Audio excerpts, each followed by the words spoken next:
국내 최대 가상화폐 거래소 빗썸이 해킹으로 인해서 약 350억 상당의 가상화폐를 도난당하는 사고가 벌어졌죠. 며칠 전에 또 다른 가상화폐 거래소에서는 해킹 피해를 본 지 열흘 만에 벌어진 일이었습니다. 잇따른 해킹 피해 사고에 가상화폐 거래소에 대한 규제와 관리 또 감독이 더욱 절실해지고 있는데요.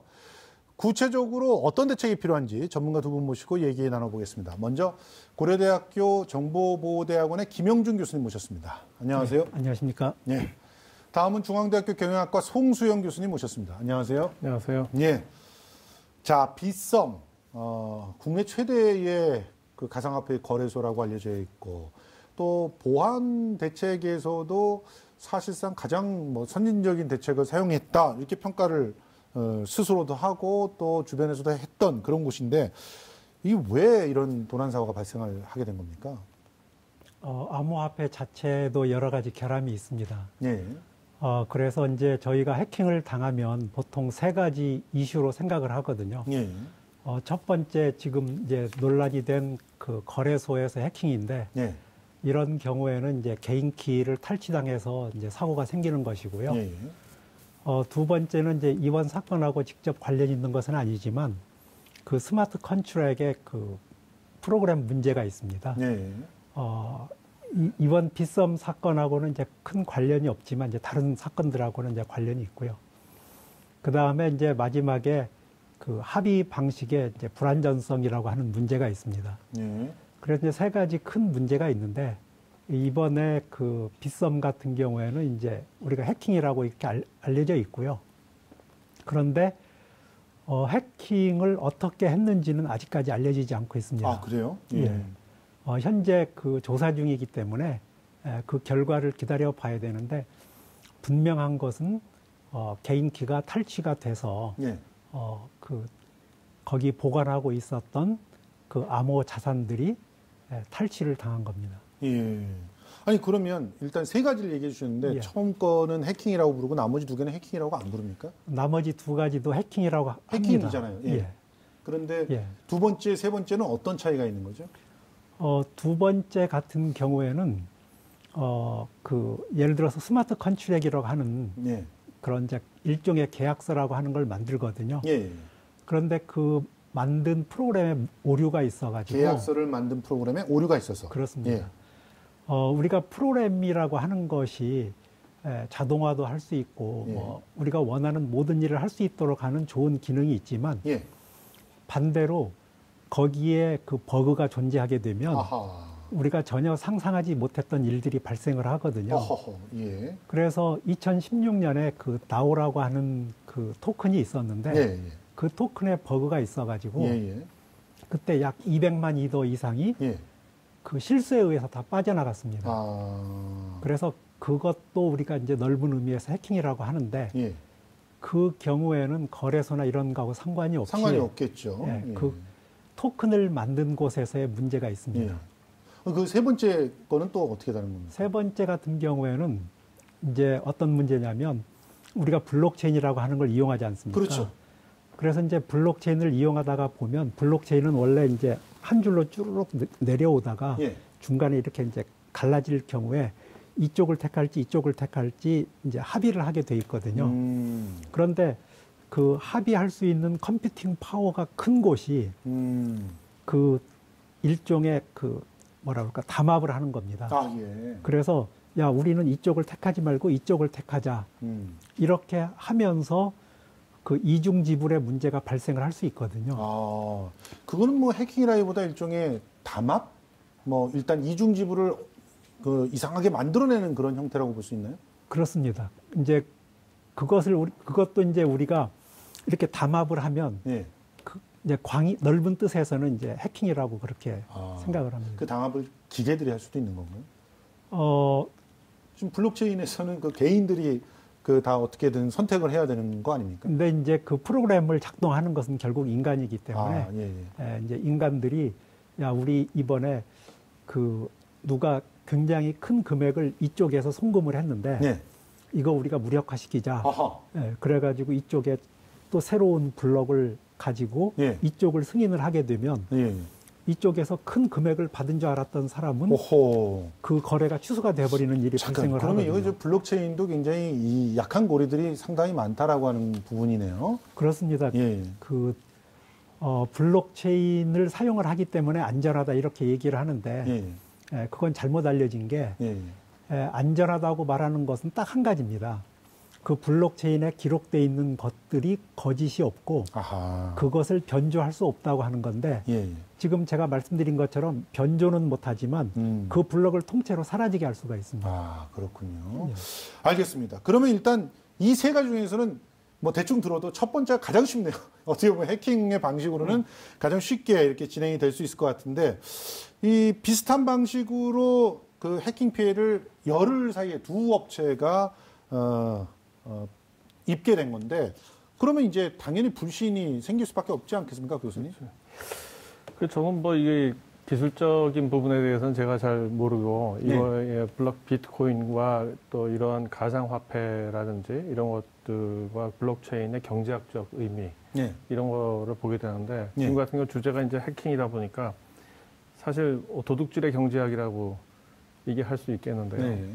이게 어떻게 보면은 저희가 뭐 경찰을 두고 아무리 뭔가 보안 시설을 갖춰 놓는다고 해도 도둑질을 하려고 마음먹은 사람과 그다음에 또 가장 그럴 경우에 내부자가 저지를 가능성이 가장 쉽지 않겠습니까? 맞습니다. 그거는 이제 또 뒤에 얘기를 하도록 하고요.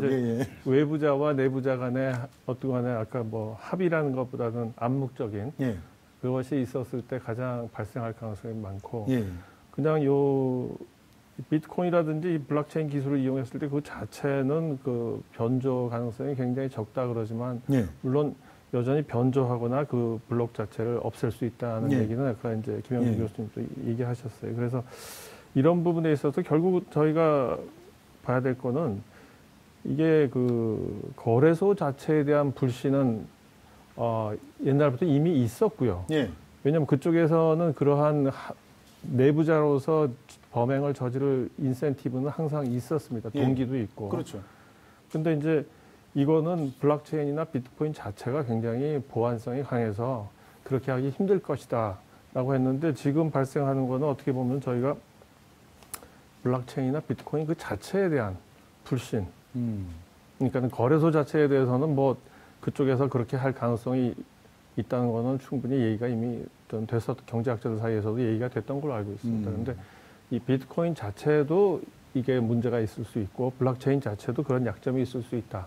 그러면 이것이 이제 경제학적 의미로 사용할 수 있는 범위가 상당히 제한되지 않겠는가 하는 것이 생각입니다. 그렇습니다. 아니 그러면 지금 보면은 그 단지 거래소에 대한 불신뿐만이 아니라 그렇죠. 블록체인이라는 기술 자체에 대한 불신도 막 이렇게 생겨나는 그런 상황이다라고 얘기해 주셨는데 지금 이 부분도 좀 짚고 넘어가 봐야 될 것 같아요. 그 빗썸 같은 경우는 분명히 보험에 가입이 돼 있다고 하는데 왜 보험 가입의 혜택을 받을 수 없다는 얘기가 나오는 거죠? 그러니까 그 부분이 저도 참 그 재밌는데 사실은 이 블록체인이나 아니면 비트코인이라든가 이거 자체가 그거의 가치를 산정할 수가 없지 않습니까? 그것이 뭐 하나당 거의 지금 2천만 원 가까이 갔다가 지금 한 700만 원? 한 70%로 했는데 그 계약을 맺을 때 그러면은 이거에 대해서는 내가 얼마까지 그러면 보장을 해줄래? 이거에 대한 자체 계약을 맺을 수가 없습니다. 그러니까 근데 보험에는 어떻게 가입할 수 있어요? 그러니까 보험은 이건 다른 쪽으로 가입이 됐을 겁니다. 예를 들어서 이제 미국 같은 경우는 그래서 그 파생 상품을 이용해서 이 비트코인의 가치가 예를 들어서 뭐 얼마 이하로 떨어지게 되면은 반드시 그거를 이제 소위 말해서 옵션 같은 걸 이용해서 하는 방법이 있고요.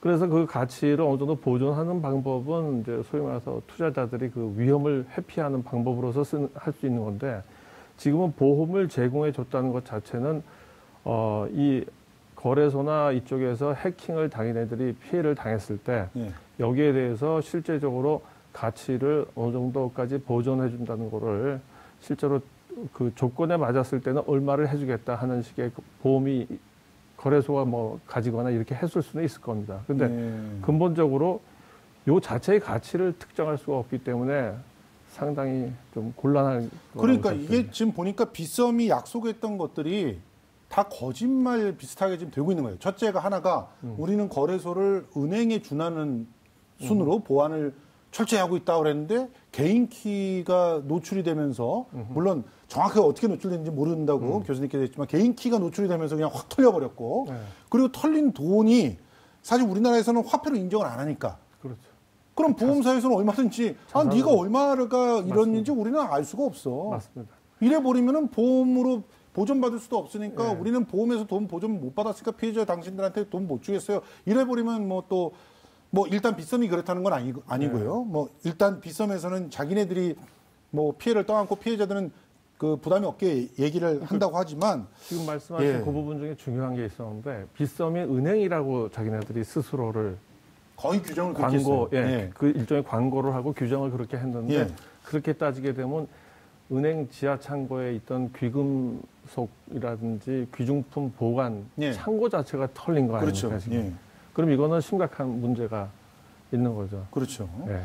아니 그러면 만약에 지금 빗썸 같이 나름대로 자기네들이 보유하고 있는 자산이 많아서 일단은 자기네 자산으로 막겠다. 이러면 또 모르겠는데 지금 바로 투자자들의 돈이 그냥 개인 키에서 털린다거나 해서 투자자들이 직접 피해를 받았을 때 여기에 대한 보상 대책은 사실상 없네요.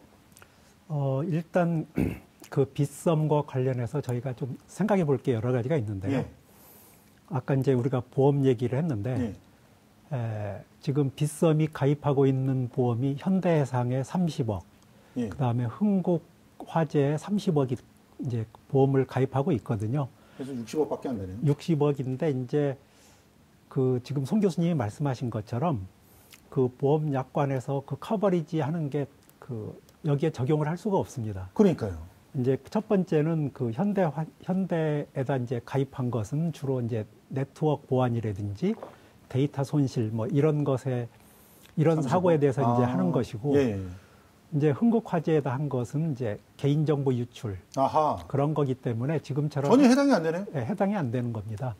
그리고 전 세계적으로도 그런 암호화폐와 관련돼서 보험이 지금 제대로 만들어져 있지는 않고요.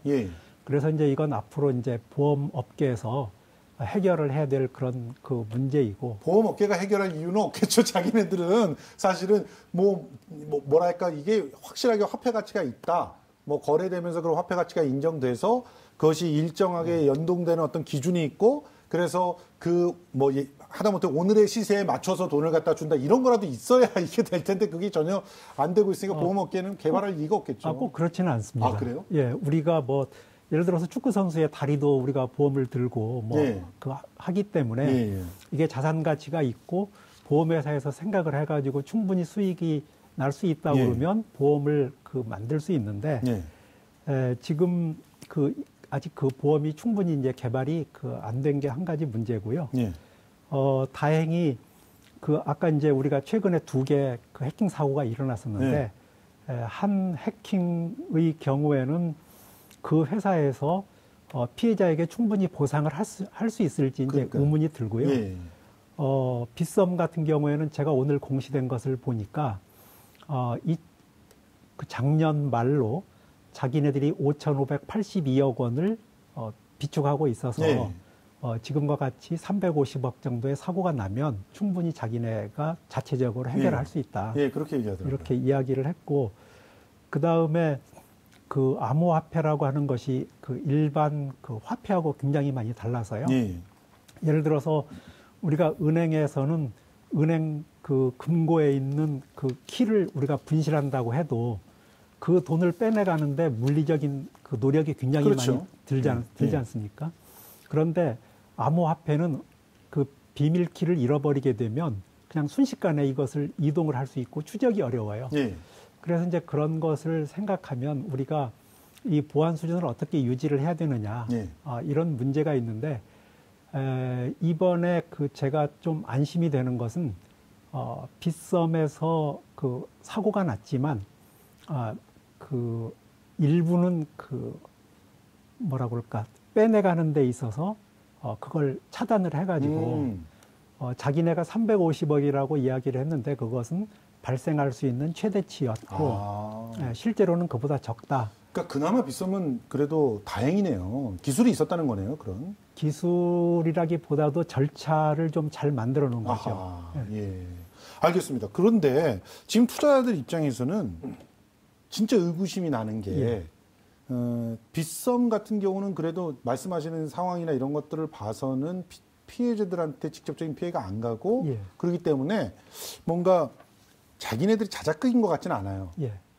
뭐 이건 또 모릅니다. 예. 혹시라도 이제 자금을 갖다 빼돌리기 예. 위해서 그렇게 자작극을 할 수도 있는지 예. 모르지만 지금 뭐 일본 같은 경우에 사례라든가 예. 그다음에 지금 어디였죠?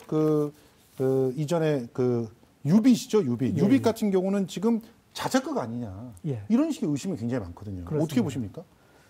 그래서 지금 수사 중이기 때문에 예. 우리나라의 이제 4개 기관이 빗썸에 대해서는 수사를 하고 있어서 이제 예.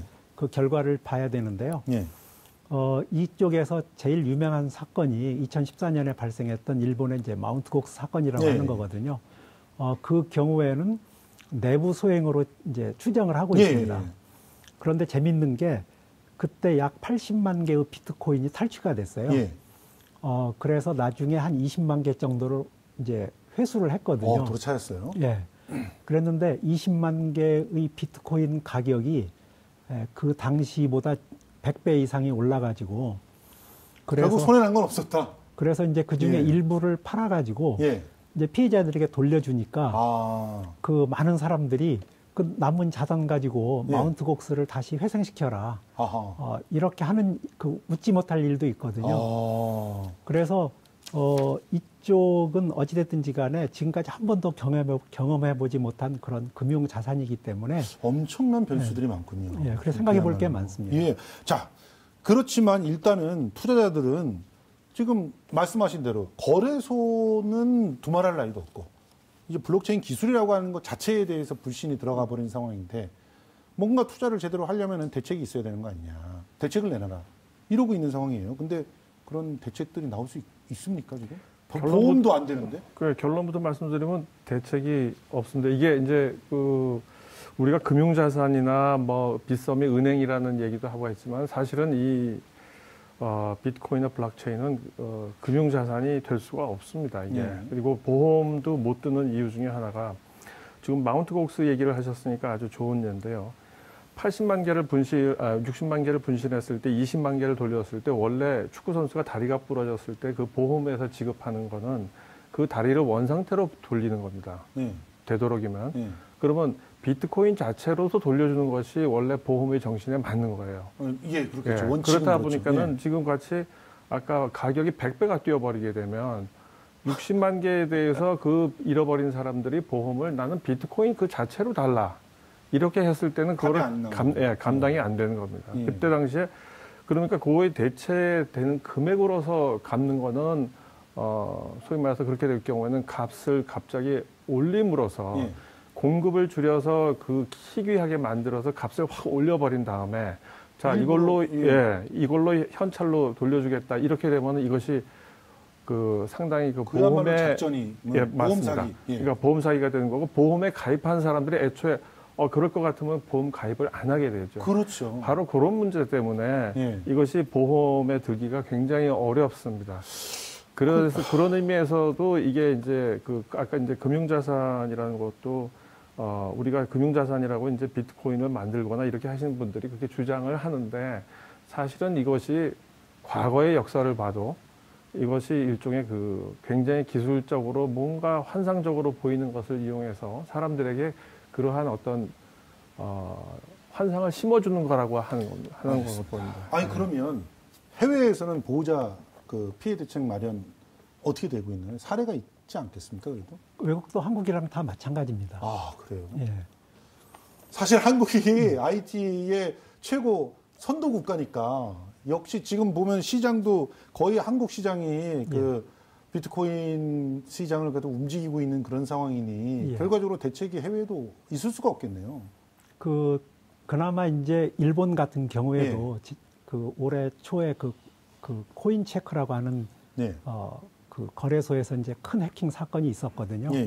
그래서 거기에도 이제 비슷하게 이제 보험 적용을 하려고 하고 있는데 같은 문제가 있고요. 그 다음에 이제 기술적으로 이 문제를 어떻게 해결할 것인가 해서 또 몇 가지 재밌는 사례들이 있습니다.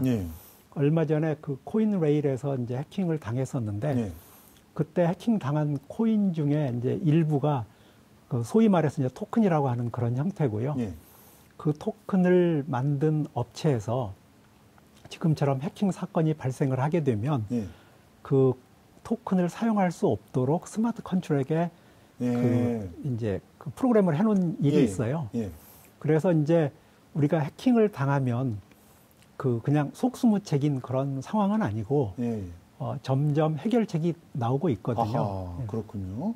아니 이제 얘기를 듣다 보니까 지금 다양한 법안들이 국회에서 계류 중인 게 오히려 나을 수도 있겠다는 생각도 들어요. 왜냐하면은 기술이 계속 바뀌고 있는데 낡은 시점에서 법을 만들었다가 오히려 새롭게 나오는 그런 대책을 할 수 있는 어떤 기술들을 법이 담지 못하거나 혹은 오히려 법이 그걸 규제하게 될 때 굉장히 큰 문제가 생길 수가 있지 않습니까? 이 부분이 제가 처음에 모두에 시작할 때 이해한 게 도둑질을 하려고 마음먹으면은 경찰이 있든 뭐가 있든 그것이 발생할 수가 있지 않습니까? 우리가 도둑질이 발생했을 때 그거에 대해서 보상을 청구를 할 때 피해 입은 사람이 예. 경찰에다가 할 수 없거든요. 예. 근데 지금 이 비트코인이나 이렇게 그 크립토, 그러니까 암호화폐 거래소나 여기를 규제를 해라. 그래서 정부에서 어떤 그 조건에 맞으면은 된다 그랬을 때는 나중에 어떤 문제가 발생할 수 있는가 하면 자, 규제에 맞춰서 했는데도 불구하고 이렇게 해킹을 당하고 그 안에 문제가 있을 때 정부가 책임을 져라 하는 요구가 나올 수가 있습니다. 그렇습니다. 이런 부분 때문에 저는 예. 그래서 이 블록체인과 이런 쪽은 앞으로 사용할 것이 거래 속도가 굉장히 경제학적으로 봤을 땐 굉장히 느려도 괜찮고 확실하게 그다음에 아까도 말씀하신 스마트 컨트랙트 같은 스타일로 사용할 수 있을 때 예. 이것이 제한적으로 예. 그다음에 전체적으로 중앙에서 통제할 수 있는 기관이 있으면서 그 안에서 그 토큰으로만 쓰이는 거 일종의 게임마니 같은 거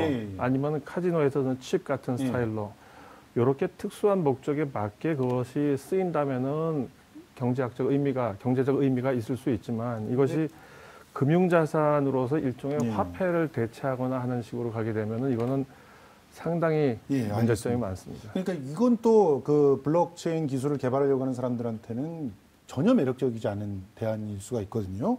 자, 지금 기존의 신고제에서 거래소들을 허가제나 인가제로 바꾸는 그런 대책들도 막 얘기되고 있는데 그거는 의미가 있을까요? 사실상 저희가 시간이 없어갖고 이게 마지막 질문인데 우리 교수님께서 그게 의미가 있을지 그리고 앞으로 거래의 안전을 위해서 어떤 대책이 필요한지 좀 두 가지를 좀 정리해 주시죠. 예, 그 일단 의미는 있는데요. 예. 그 해킹과 관련해서는 걔가 해결책은 아니고요. 그렇겠죠. 예, 우리가 이제 신고제나 인가제를 하게 되면 그 목적이 해킹 방지보다는 피해 대책? 아닙니다. 피해 대책도 아니고 탈세. 그 다음에 그 자금 세탁 그런 것에 더 그 방점이 찍혀 있고요. 그렇군요. 예, 그래서 이쪽 분야는 아까 말씀하신 것처럼 너무나 세상이 급격하게 변하고 있기 때문에 어떻게 보면 좀 관망을 하면서 자율에 맡기는 것도 한 가지 방법입니다. 그러면 그동안 그 수많은 피해자들이 생길 텐데 그거는 넉놓고 있을 수는 없는 거 아닙니까? 그런데 이제 그 피해자들이 완전히 이제 뭐 돈을 한 푼도 받지 못한 그런 경우에는 굉장히 이제 억울하지만 이번처럼 이렇게 그 자금 여력을 가지고 자체적으로 해결해주고 뭐 이런다 그러면 그러면 이제 정말 감당할 수 없이 큰 사고가 나기 전에는 뭐 안전할 것으로 생각을 합니다. 알겠습니다. 뭐 사실 너무나 급속도로 발전하고 있는 이런 기술이 개입돼 있는 이런 시장이라서 예측을 할 수 없다는 것. 그렇기 때문에 법제화를 한다는 것도 굉장히 참 우려가 있다는 점들 정도가 오늘 이 시간에 확인한 그런 사실인 것 같습니다. 자, 지금까지 고려대 정보보호대학원의 김영준 교수님 그리고 중앙대학교 경영학과 송수영 교수님 모시고 가상화폐 거래소 해킹 사고의 대책에 대해서 얘기 나눠봤습니다. 오늘 고맙습니다. 감사합니다. 고맙습니다. 감사합니다.